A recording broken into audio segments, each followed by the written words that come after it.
Hello guys, this is AD and you're watching Hindi Otaku. So guys, welcome to another episode of my AD Talk series. So guys, voting results are here as you can see. So Onodera fans, no need to be sad. ये मेरी personal इच्छा है कि मैं उसके ऊपर कुछ बात करूं, उसके ऊपर एक वीडियो बनाऊं. So चिल मारो यार. So guys this is a very new content to our channel and a very first character analysis. So यार मुझे इस पर बहुत ज़्यादा सपोर्ट चाहिए, तभी मैं समझ पाऊंगा कि तुम्हें मेरा कैरेक्टर एनालिसिस पसंद आ रहा है कि नहीं. सो इस पर धप्पा धप लाइक्स मारो, क्योंकि वही डिसाइड करेगा कि मुझे आगे और कैरेक्टर्स के एनालिसिस करने हैं या नहीं. So guys in One Punch Man Saitama is one of the most lovable character of all time. मतलब बहुत से लोगों ने जैसी उसकी एंट्री हुई उसे बहुत ज़्यादा पसंद किया है, लेकिन जैसे ही सीजन 2 आया चीज़ें थोड़ी बदल गई और एक नया कैरेक्टर उसे टक्कर देने के लिए आ गया and his name is Garo.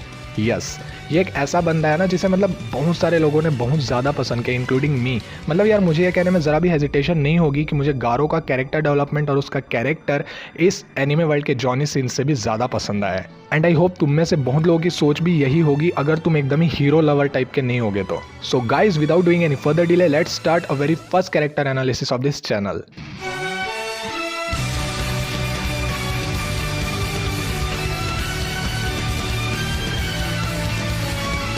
So guys, our today's AD talk gonna be something different, as it will be character analysis, a new category under this channel. So as I promised, we are gonna analyze a famous and maybe most favorite character of everyone from One Punch Man. Yes, it's Garo, who is still a mystery in many ways. ये भोथरायो पंछी से कहाँ उड़ा कर ले गया और अब सच में हाइप बनी हुई है कि क्या गारो मॉन्स्टर एसोसिएशन ज्वाइन करेगा या नहीं. एज वी ऑल नो कि गारो एक वन मैन आर्मी टाइप का कैरेक्टर है, वो is not interested in any kind of group involvement.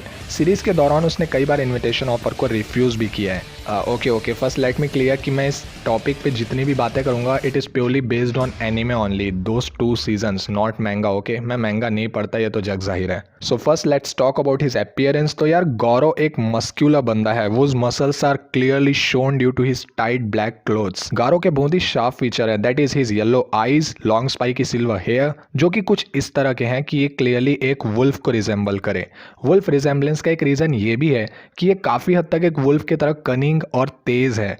उस ग्राउंड में हीरोज के साथ लड़ते हुए हमें गौरव के अपीयरेंस में बहुत से चेंजेस भी देखने को मिले थे.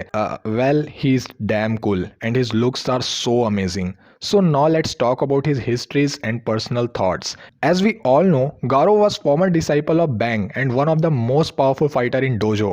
Due to his rude behavior and all the rampages he created, he was expelled from dojo.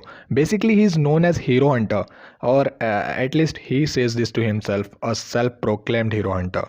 जैसे कि इसके सेल्फ प्रोक्लेम नाम से हमें क्लियरली पता चलता है that is main aim is to hunt all the heroes from Hero Association. हम हर वक्त गौरव को इसी गोल की राह पर चलते हुए देखते हैं, जहां वो चुन कर सभी हीरोज को डिफीट करते दिखता है. Well watch dog man was an exception here दो, लेकिन साले ने अनइंटेंशनली उसे अपने मूव सिखा दिए. वेल इससे गारो के क्विक लर्निंग बिहेव का भी पता चलता है कि किस तरह वो बस एक बार वॉच डॉग मैन से लड़कर उसके मूव सीख लेता है. गारो के पास unbelievable strength, speed, durability, endurance, stamina और खतरनाक सेंस की पावर है, जिसके चलते वो मल्टीपल अपोनेंट से सेम टाइम में लड़ने का गुदा रखता है. Some of his moves including water stream rock smashing fist, whirlwind iron cutting fist, cross fang dragon slayer fist makes him even more powerful.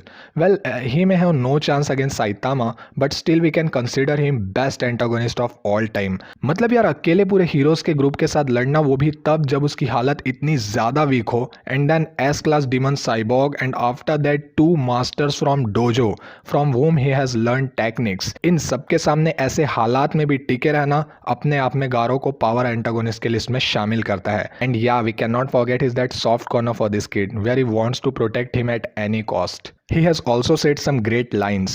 The popular will win, the hated will lose. It's such a tragedy. Then I won't lose to anyone. I will become the strongest monster ever and change this scenario. मतलब गारो के character को इतना अच्छे से develop किया गया ना, मतलब ये हीरो हंटर बनना, मॉन्स्टर सपोर्टर होना, सब हीरोज को मारना, ये ऐसी नहीं है. इसका भी एक रीज़न है कि किस तरह चाइल्डहुड से ही उसने ये बात नोटिस की कि सभी सिर्फ एक हीरो को पसंद करते हैं, सभी एंड में उसे ही जीतते हुए देखना चाहते हैं, जबकि एक मॉन्स्टर्स के भी कुछ एम है, उसने भी इक्वल एफर्ट्स किए हैं, उसकी भी कुछ फीलिंग्स हैं, yet no one want to know about him.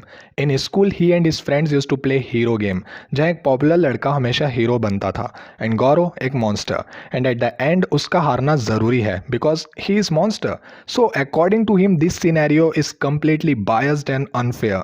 और इसी सोच के साथ उसका ध्यान मॉन्स्टर बनने की ओर चलने लगता है। वो won't be defeat by hero and one day monsters will rule the world. Garou की एक खूबी ये भी देखने मिली कि पूरे सीरीज के दौरान उसने एक भी नॉर्मल ह्यूमन को हार्म नहीं पहुंचाया। तो यार अब अगर साइतामा और गारो को हम डिफरेंशिएट करें, then Saitama actually wanted to be a hero from childhood वो can defeat monsters, where it's completely vice versa for Garou. वो wanted to be a monster and want to defeat all the heroes. Garou जहां हार का स्वाद भी interest से चखने में इंटरेस्टेड है, so that he can learn something and improve himself more to become more stronger. वहीं साइतामा को हमेशा ही एक वर्दी अपोनेंट की तलाश रहती है ताकि उसे वो एक्साइटमेंट मिल सके जो कि उसे मोस्ट ऑफन नहीं मिलती है।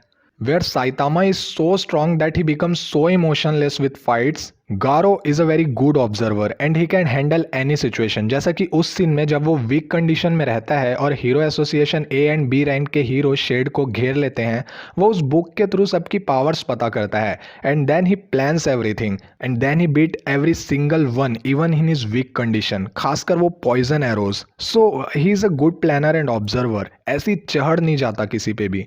गारो की एक सेल्फ क्रिएटेड मॉन्स्टर पॉलिसी है जिसके तहत वो किसी भी हीरो को ना जान से नहीं मारना चाहता, वो बस उनके मन में मॉन्स्टर्स के प्रति डर पैदा करना चाहता है।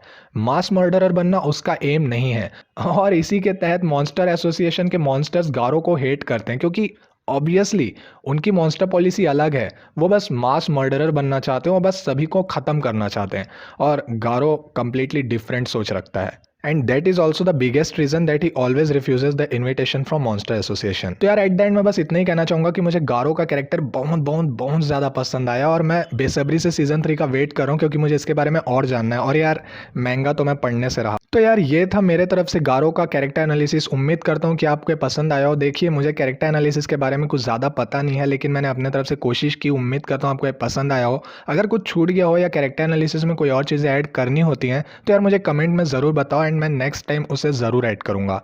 और गाइज इस वीडियो को ज़्यादा से ज़्यादा सपोर्ट करो यार, इसे लाइक करो क्योंकि तुम्हारे लाइक्स और डिसलाइक यही सारे रेशियो मुझे बताएंगे कि मुझे आगे कैरेक्टर एनालिसिस करना है कि नहीं। और यार अगर यहाँ पे नए हो तो यार मतलब क्या कर रहे हो यार, नीचे जो लाल कलर का सब्सक्राइब बटन है उसे क्लिक करो। बहुत ज़्यादा मज़े आने वाले हैं तुम्हें फ्यूचर में और भी ज़्यादा अमेजिंग कंटेंट्स आने वाले इस चैनल पे। और यार इस वीडियो को ज़्यादा से ज़्यादा उठाकर उसके साथ शेयर करो और गाइस प्लीज़ इस चैनल को सपोर्ट करो। So guys stay safe, stay healthy and fight with corona कोविड-19 by washing your hands and wearing a mask. So thank you and have a nice day guys. ここは俺は誰かにやられたのか。